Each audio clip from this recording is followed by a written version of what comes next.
Welcome to Functional Philosophy, the show in which I, Charles Tew, explain and apply Ayn Rand's philosophy, Objectivism. If you'd like to ask me a question on Objectivism or its application, just go to charlestew.com/contact. And my last name is spelled T as in tango, E as in echo, and W as in whiskey.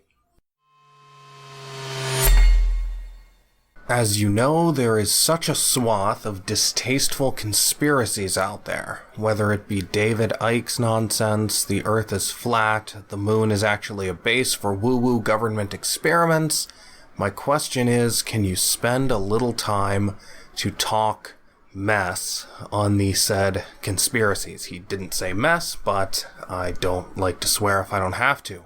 Well, I am not going to discuss any specific conspiracies, or rather at least not why they're wrong, why the idea that the earth is flat is wrong, for instance. I'm not going to go into that. Other people can do that. That is not what you come to me for, presumably. What I can offer you is a philosophical explanation of the popularity of conspiracy theories. What motivates people to believe in them? People believe in conspiracy theories for a few reasons. I'm going to talk about two of them today. The first is the primacy of consciousness premise. Conspiracy theorists are fundamentally similar to religious creationists. Creationist in the sense that God created life or even the entire universe. Why do religious people find it easy to believe that God created life or the universe and not that these things exist or developed without God? Well, it's the primacy of consciousness. I once heard Dennis Prager respond to the traditional atheist view regarding God and the universe. The religious person says the universe needs an explanation, and that's God. And then the atheist says, well, what's the explanation for God? And the religious person says, you don't need one. And then the atheist says, well, then why does the universe need one? And Dennis Prager's answer is that God is non-physical. He's essentially consciousness. And that is why God requires no explanation, but the universe does. This is straightforward primacy of consciousness. Consciousness is self-sufficient. Existence is not. The mental is self-sufficient. The physical is not. Now, exactly the opposite is true, of course. It is the physical that is self-sufficient, and the mental that is not. Consciousness requires existence to be conscious of. Existence does not require consciousness in order to exist. But that is not the religious view. The religious view is exactly the opposite, and that is the view of conspiracy theorists. A conspiracy theorist is not satisfied by explanations in terms of nature or natural phenomena. A conspiracy theorist is not satisfied with the explanation that 9/11 occurred because certain people took certain bad ideas seriously. That cannot be it. That is a natural explanation. That just will not do. Now, don't be confused here because I'm talking about ideas, and I'm saying that they're primacy of consciousness. To them, consciousness is that thing that has no identity. That's how they view consciousness. It has no identity. And so when you explain things in terms of beliefs and ideas operating on a cultural, international scale, you're talking in terms of identity. You're talking as if the mind has an identity and operates a certain way. So even though it's an explanation in terms of consciousness, it's not their kind of consciousness. It's not their conception of consciousness. For them, it has to be Bush did 9/11. It has to be a singular consciousness, or a small group, a conspiracy, imposing their arbitrary will on reality. That is the only kind of explanation that will satisfy them, and the reason is that they are primacy of consciousness. To them, The nature of the world is determined by some consciousness. It's just like religious people. Existence, the universe, it just doesn't sit right. How could there just be existence? Oh God, a consciousness willed it into existence in this form. Okay, that I can be satisfied with. Same thing here. People act in certain ways. There's natural ways things develop. That's just unsatisfying to them. Oh, Bush orchestrated 9/11 for political reasons. Okay. That I can understand. And it doesn't really matter what his motive was to them. It doesn't matter he wanted to reignite the Iraq War because he hated Saddam Hussein because of what happened in the first Gulf War, or it's an Orwellian attempt to keep us in perpetual war. It doesn't matter. It's for profits, for Halliburton. It doesn't matter, really. That's not what they're interested in.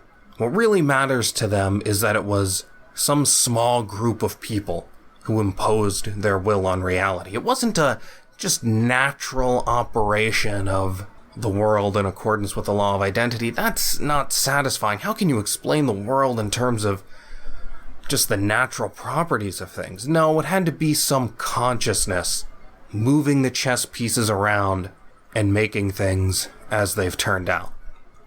So there's one reason. Now, the surge in conspiracy theories today is the result of something else.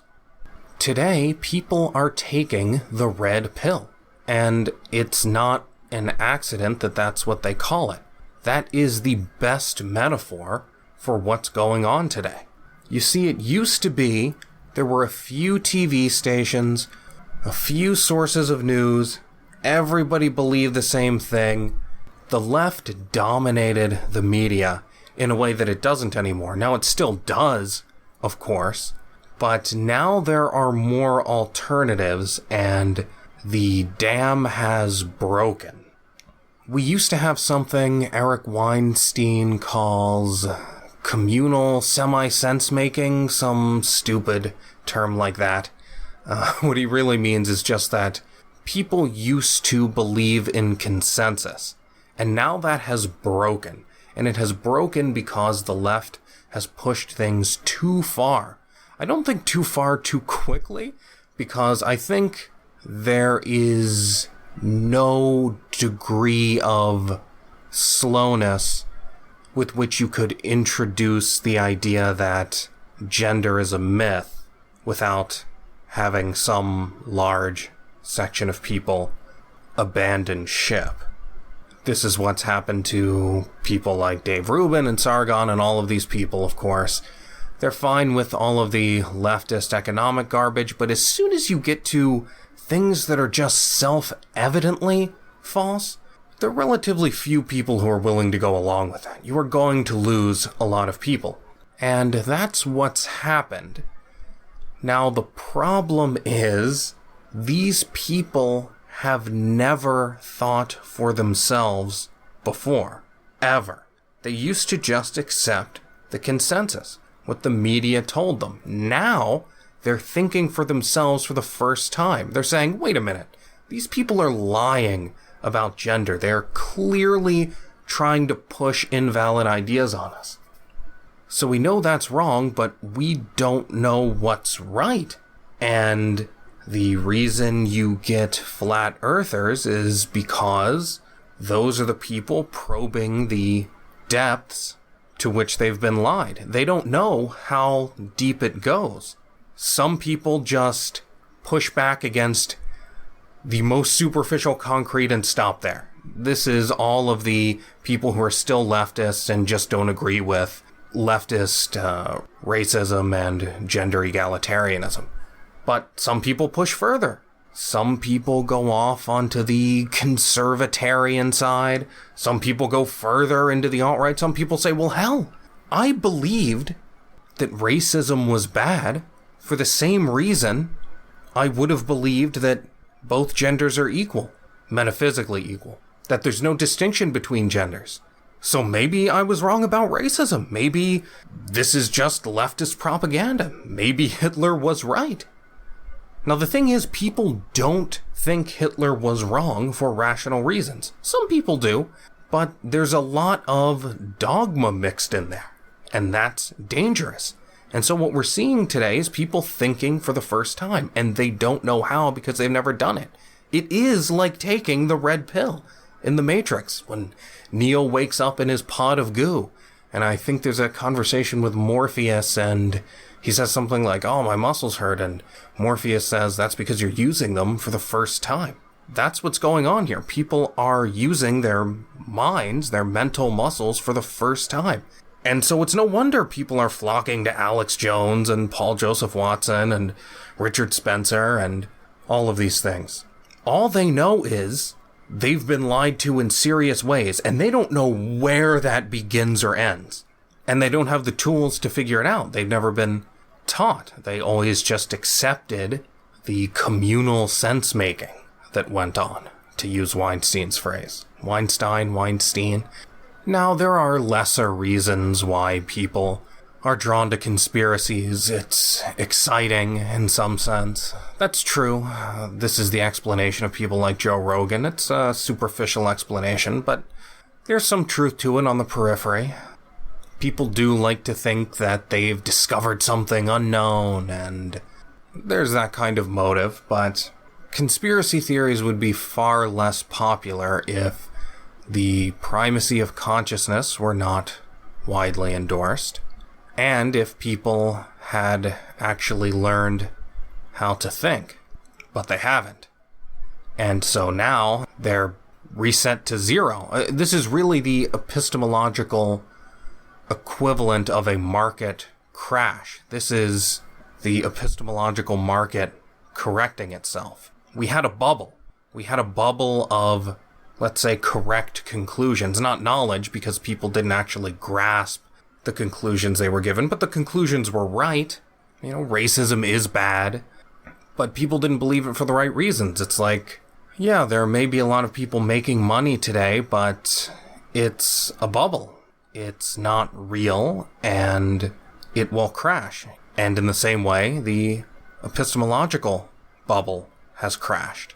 All of that knowledge, all of that commitment to true ideas was actually illusory, just as all of the economic growth we're seeing is illusory. Not all of it, of course, but much of it. So this is a good thing. It had to happen. People did have to reset. The longer you went without people going back and checking their premises, really, is what's happening in the most extreme way. The longer you went without that happening, the worse the crash was going to be, just, again, as in economics. But, again, to continue this valuable parallel, just as the lesson that was learned from the 2007-2008 crash was the wrong one, and they just re-inflated the bubble and made it even bigger, so that's what we are getting culturally in terms of philosophy and ideology. We had to have the crash. We had to get people to go back to the drawing board and check their fundamental premises, but that's only valuable if we then build up on a solid foundation. If we just re-inflate the epistemological bubble, things will simply go bad again and worse next time. And that's exactly what we're seeing, because who do we have? We have Richard Spencer, we have Alex Jones, we have Ben Shapiro and the religious types, Jordan Peterson, Dennis Prager, Sam Harris. All of these people are just re-inflating the bubble. So it's going to crash again. I mean, Jordan Peterson is out there supporting capitalism by name. Okay, that is the definition of re-inflating this bubble. You are going to get people to accept capitalism, kind of, but on the basis of nothing. It's inflation. It's like printing money to try to get the economy going. There's no wealth there. Just telling people to accept capitalism without any actual basis for that is not going to work. So we may get some defense of this Weimar Republic we're in for a little while longer. We may hold it together, but that's just reinflating the bubble. That's just keeping the economy from totally crashing just a little while longer. But the problem, of course, is that the longer you inflate, the worse it will be. If you'd like to keep up with everything I do, just go to charlestew.com. If you'd like to enable me to do more, just go to patreon.com/charlestew and become a supporter. Thanks for listening.